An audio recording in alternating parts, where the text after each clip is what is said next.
বিসমিল্লাহির রহমানির রহিম। আমরা যারা জমজমের পানি খুঁজি কোথায় পাওয়া যায়, এটা হারাম শরীফের যে বিল্ডিংটা দেখতে পাচ্ছেন, এটা মসজিদের একটা বিল্ডিং। মসজিদের দেওয়াল ঘেঁষেই এরকম জমজমের পানির ব্যবস্থা আছে।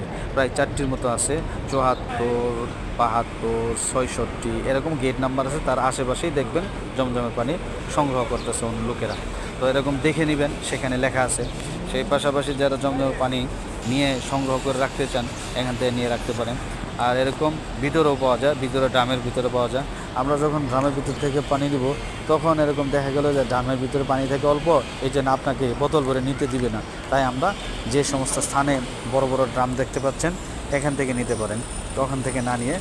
আর এরকম সাফা মারোয়ার সাথেও এরকম পানির ব্যবস্থা আছে, সেখান থেকেও বোতল ভরে নিতে পারবেন। তবে ছোটো ড্রাম থেকে না নেওয়া ভালো।